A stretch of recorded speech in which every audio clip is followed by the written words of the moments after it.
Buenas tardes. Ahora vamos a comenzar con la tutoría de la cuarta lección de 5 de lo que es imaginación geográfica. En primer lugar, recordamos que deben agregar su dirección de correo y localizar su nombre y apellido y registrarse para continuar con el desarrollo de la lección y su actividad. La pasión de Prometeo, se llama esta tercera fase de la imaginación geográfica, trata sobre la obsesión geográfica por el querer.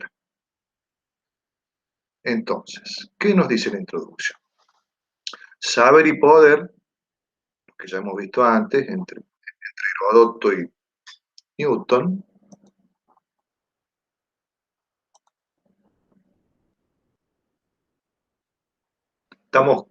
recién empezamos, Luciana. Son preocupaciones que la sociedad le habría impuesto a sus miembros dedicados a la investigación. Sin embargo, la intersección entre saber y poder no está vacía. Y no está vacía debido a que contiene el querer, comprender e interpretar la voluntad de existir entre la continua quietud de las estructuras y la discontinuidad de las experiencias. Ahí está. Mientras que en las otras dos obsesiones la imaginación se ha desarrollado especialmente alrededor del saber, o el archivo, y el poder, o el diagrama modelo, la pasión de Prometeo se desarrolla a partir del querer, de la voluntad. Ahora bien, la voluntad de la comprensión, interpretación o explicación global de los problemas socioespaciales puede emprenderse a partir de dos itinerarios, la problemática del marxista y la problemática del novelista. Muy bien, ¿quién era Prometeo? Para que lo llamemos con ese nombre a esta obsesión. Prometeo, en la mitología griega, era un dios, un titán, considerado amigo y benefactor de la humanidad. Prometeo tenía como objetivo salvar a la humanidad y dotarla de su libre albedrío, su libre pensar, necesario para adorar o ignorar a los dioses, convirtiéndolos en el más perfecto animal de la tierra. Para ello, Prometeo roba el fuego de los dioses y se lo entrega a los humanos. Esto hace enfurecer a Zeus, dios de los dioses, que terminó por encadenar a Prometeo a una roca y mandar un águila para que durante toda la eternidad picotee durante el día el hígado de Prometeo, el cual se regeneraba cada noche porque Prometeo era inmortal. Finalmente, Hércules acabó salvando a Prometeo de su eterno castigo, matando al águila. ¿Qué nos quiere decir esta fábula, esta mitología sobre Prometeo? Que existe un eterno retorno entre lo que fue, lo que es, y lo que va siendo y lo que será. Es decir, que la obsesión por el querer es la obsesión por esa voluntad de pretender encontrar cuál es la cuestión que está cavilando entre lo que son los datos y lo que son los modelos, dónde estamos nosotros como experiencia frente a estas estructuras nominativas y estas estructuras de modelización, dónde están las experiencias de la sociedad dando vuelta. Porque esa es la gran preocupación de este tipo de obsesión geográfica. ¿Dónde está el hombre como actor social de esta geografía obsesionada por los datos y obsesionada por los modelos? Y esta, como bien dice por aquí, esta obsesión puede ser interpretada desde el punto de vista del pensamiento marxista o desde la problemática del novelista. Vamos a ver cómo es esto. El análisis macroeconómico del espacio geográfico según Karl Marx.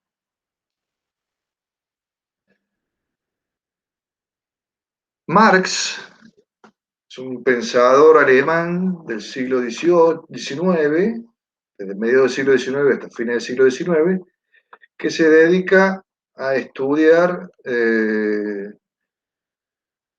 cómo se compone la composición de lo que es las estructuras económicas de producción y las relaciones económicas de producción, para poder comprender e interpretar también a lo que era la sociedad de su época. Recordemos que el pensamiento marxiano se da en el apogeo de lo que fue la primera revolución industrial a partir de la invención de la máquina de vapor, la aplicación del reloj de cadena a los procesos de producción y la invención del ferrocarril como medio de transporte principal, desplazando a los medios de transporte de tiro, como pueden ser la diligencia, las carretas o los caballos. Entonces dice Marx, el modo como los hombres producen sus medios de vida dependen, ante todo, de la naturaleza misma de los medios de vida con que se encuentran y que se trata de reproducir. Lo que los individuos son depende, por lo tanto, de las condiciones materiales de su producción. Es decir, dada una estructura económica de la sociedad, hay unas fuerzas de producción y hay unas relaciones de producción que sostienen todo ese andamiaje que uno es capaz de ver, que es lo visible que tenemos nosotros cotidianamente. Lo que no prestamos demasiada atención o lo que se nos invisibiliza por una cuestión de naturalización de la cuestión, son cuáles son las fuerzas de producción y las relaciones de producción que fundamentan y sostienen a estas estructuras productivas, que pueden ser el capital, el trabajo, al dominante y al dominado.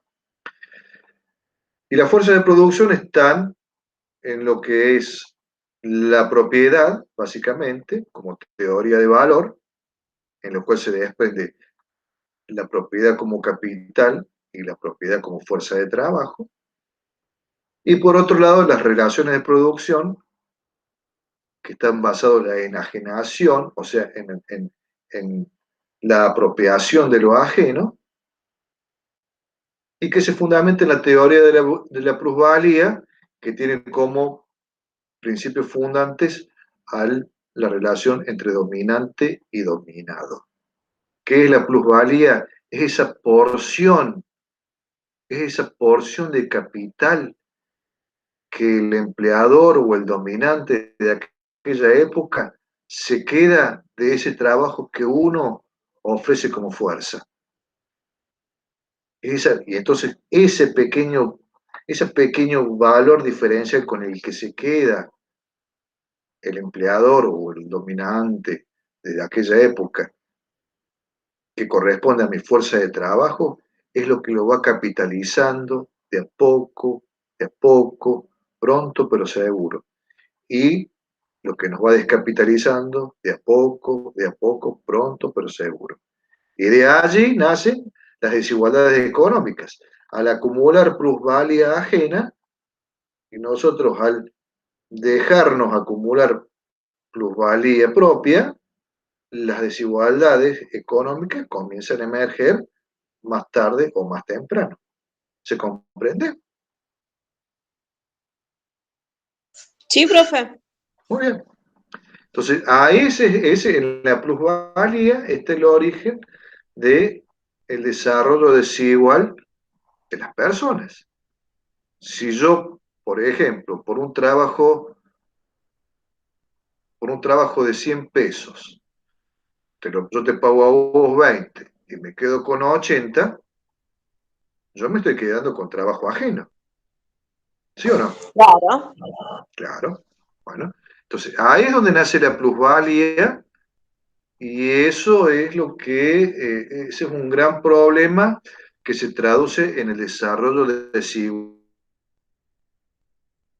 de la sociedad. Ocurre a nivel empleado-empleador, país dominante, país dominado, país central, país periférico, ocurre a la escala que a usted se le ocurre. Y esa plusvalía lo que genera son desigualdades territoriales a nivel local, a nivel nacional, a nivel internacional. Veamos un poquito más. El modo de producción, entonces, de la vida material condiciona el proceso de la vida social, política y espiritual. Esta relación entre la base económica y sus formas derivadas está mediada por la ideología dominante. Es decir, que la estructura de la sociedad que habíamos visto por acá, toda esta estructura que se ve por acá, que no se ve habitualmente reflejada en nuestro cotidiano hacer, se la puede constatar, digamos, a través de una ideología dominante que impone formas jurídicas, formas políticas, formas espirituales y formas culturales a modo de discursos dominantes, que son estos los que se dicen, que son estos de lo que se habla, que de lo que no se puede hablar no se habla, que de lo que está autorizado a hablar sí se habla. ¿Estamos?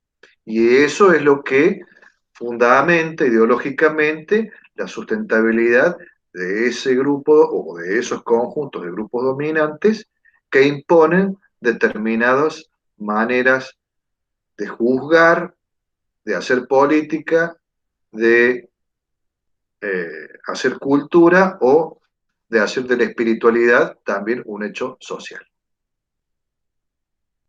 Eso es por un lado.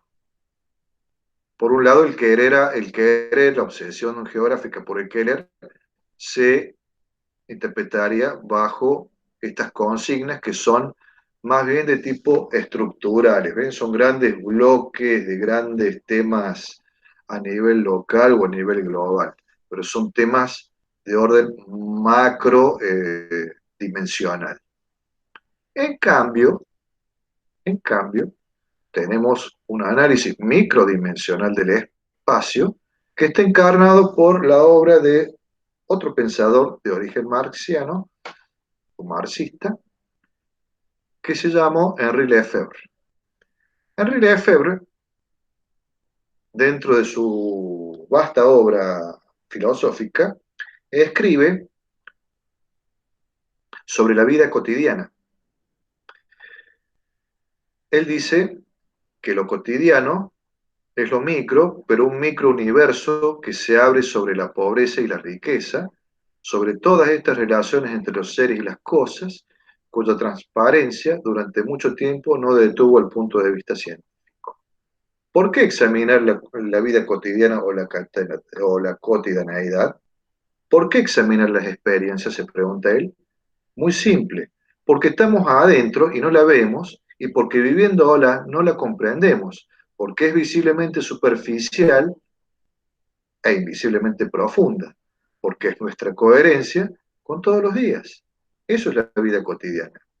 Nuestra manera de ser en el mundo, de la cual no podemos ser capaces de dar cuenta o de darnos cuenta de ella. ¿Por qué? Porque no tenemos perspectiva, porque nosotros estamos adentro del problema. ¿Se dan cuenta? No tenemos un espejo permanentemente sobre nuestro frente que nos indique cuáles son los errores que estamos cometiendo o cuáles serían las mejores maneras de proceder. A veces procedemos por un cálculo de ensayo-error. ¿Se comprende? Sí, profe. Y eso nos lleva a realizar determinados hechos que tienen su incidencia en nuestro espacio geográfico. Entonces, la cotidianeidad se ha desarrollado en un contexto que pone en relieve estructuras, relaciones bien reales que probablemente son reveladoras de un nuevo paradigma, la territorialidad. ¿Qué es la territorialidad?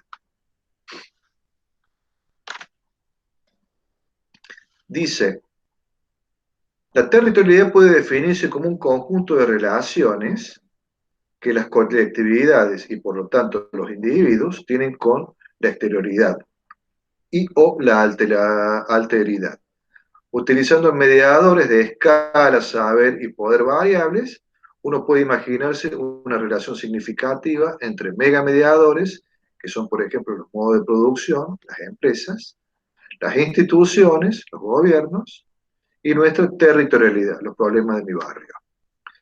Esto sería, en definitiva, un flow entre micro y microespecialidades por un lado, y entre una conexión entre lo colectivo y lo individual por el otro. En definitiva, un análisis que combina aportes del marxismo y de la territorialidad podrá ser posible en la medida en que permanezca dentro de una problemática relacional que no se quede a medio camino entre la queja y la denuncia, sino que tenga su proyección superadora más allá del problema puntual examinado. Es decir, lo que pretende el EFEBRE a través de la cotidianeidad o de nuestras vidas o del examen de nuestras vidas cotidianas es aprender a saber comprender e interpretar nuestra territorialidad, es decir, nuestra manera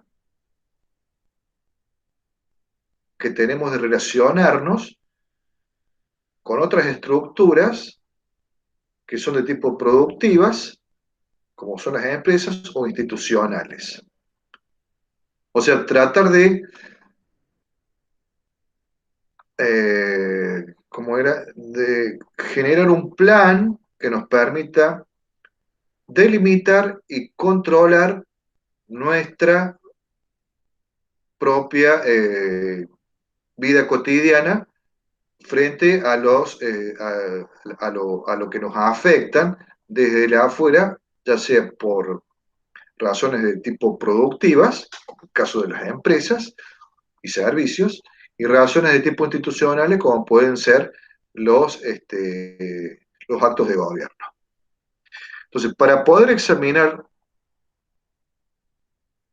la propuesta para examinar las problematizaciones del espacio geográfico y dar respuesta a esta pregunta de qué manera ciertas relaciones entre sujetos y objetos pueden volverse temas de investigación para constituir un posible saber, puede ser partiendo de un problema, la problematización del espacio como problema, la producción del espacio como problema, perdón. O sea, ¿qué sucede en mi barrio? ¿Qué sucede en mi casa? ¿Qué sucede en mi habitación? ¿Verdad? Todos estos Claro, son espacios. ¿Qué sucede en mi ciudad? Tengo que ser capaz de analizar los hechos, las estructuras económicas de la sociedad en ese momento y cómo se desarrolla nuestra vida cotidiana. Hecho ese examen, ese análisis, paralelamente debo examinar los acontecimientos que movilizan estos hechos, las formas jurídicas de la verdad que fundamentan a la estructura económica de la sociedad y cuáles son las experiencias que nosotros recogemos de nuestra vida cotidiana. Y finalmente, hacer hincapié en las tecnologías e intencionalidades, ¿para qué? Para, en el caso de los hechos, examinar la espacialidad de lo real, cómo construye la sociedad su espacio su espacio de vida cotidiana. Cómo construye la sociedad sus ideologías a partir de lo que piensa la sociedad sobre lo que acontece en su vida cotidiana. Y a partir de la territorialidad, es decir, a partir de las transformaciones de lo posible, a través de las transformaciones que podemos ser capaces de operar a partir del examen de determinados objetos, acciones, particularmente objetos y acciones, que inciden en la problematización de la producción del espacio geográfico de nuestra vida cotidiana. Por ejemplo, hechos. Colectivo que no marcha. ¿A dónde debo ir? A la estructura económica, a ver por qué no marcha esta línea de colectivo en mi barrio. Y de allí plantear una posible queja mediante la movilización barrial, si es posible, frente a la falta de acción que tiene la institución municipal sobre un servicio público que no está prestando. ¿Se comprende? Entonces, de acuerdo a a dónde toca la problemática de la producción del espacio, yo tengo que ser capaz de jugar con estos diferentes estamentos, con estos diferentes eh, itinerarios, mejor dicho, más que estamentos, para poder llegar a una solución posible que me permita a mí dar cuenta de que estoy siendo un agente activo en la producción de mi espacio de vida, de mi espacio cotidiano. ¿Se comprende? Entonces, lo que hay aquí es una geografía ya un poco más lanzada, una geografía de tipo activista. La geografía marxiana, la que habíamos visto antes, sobre las estructuras económicas de la sociedad, es una geografía más crítica que, digamos que su punto de llegada sería el punto de partida de esta geografía activa. El punto de llegada de la geografía estructural marxiana es, a partir de la estructura de la sociedad, indagar sobre las formas derivadas de esa ideología que domina a esa determinada estructura económica, derivada jurídica, política, espiritual y cultural, y a partir de este examen comienza la geografía activa, que no es más ni menos que la intervención de cada uno de nosotros a manera individual o colectiva, y esta colectiva sería a partir de, por ejemplo, en un barrio de un centro vecinal, la participación activa, ya sea de manera individual o colectiva, frente a hechos de la vida cotidiana, frente a problemas suscitados entre vecinos o frente a problemas que se suscitan entre un vecino y los medios de producción o empresas, o entre un vecino y las instituciones, como puede ser un municipio. Por caso, el ejemplo típico del problema entre la estructura, entre el vecino y el municipio sería si se rompe un caño de agua o si se tapa la cloaca. ¿Se comprende? Sí, profe. Muy bien. Y acá viene el cuestionario. Es muy rápido.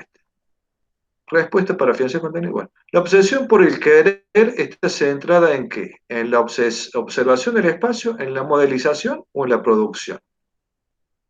Entonces usted tiene que responder con certeza a cuál de las tres correspondería la obsesión por el querer. ¿En qué concepto se basa principalmente la obsesión del querer? ¿En los datos espaciales, en las estructuras y experiencias o en los modelos espaciales? ¿Verdad? ¿A qué sistema de objetos corresponden los siguientes sistemas de acciones? Los acontecimientos corresponden a los hechos, a las estructuras o a la vida cotidiana. Las formas jurídicas corresponden a los hechos, a las estructuras, a la vida cotidiana. Y las experiencias, lo mismo. Encontrando la respuesta por aquí arriba, no tan arriba, en este cuadro. ¿Verdad? Taca, taca, taca, taca, taca, taca. Relacionar los tipos de espacios que se articulan con las intencionalidades y tecnologías disponibles para examinar problemas de la producción del espacio. El espacio real está relacionado con la espacialidad, con la ideología o con la territorialidad. El espacio pensado y el espacio posible, lo mismo. A cada pregunta, una certeza. Y de ahí vamos contestándola.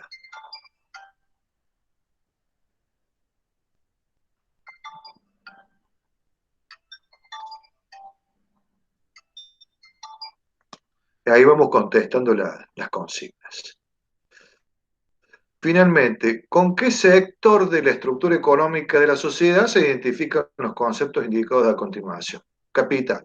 ¿Es una fuerza de producción o es una relación de producción? El trabajo. ¿Fuerza o relación? Empleador. ¿Fuerza o relación?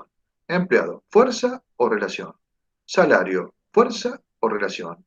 Renta. ¿Fuerza o relación? Propietario. ¿Fuerza o relación? Inquilino. ¿Fuerza o relación? ¿Se comprende? Y con eso daremos por terminada la lección 4 de 5. Bueno, ¿Hola? profe. Bueno, profe. Bueno, vamos a... Espérate, no te vayas. No te vayas porque vamos a...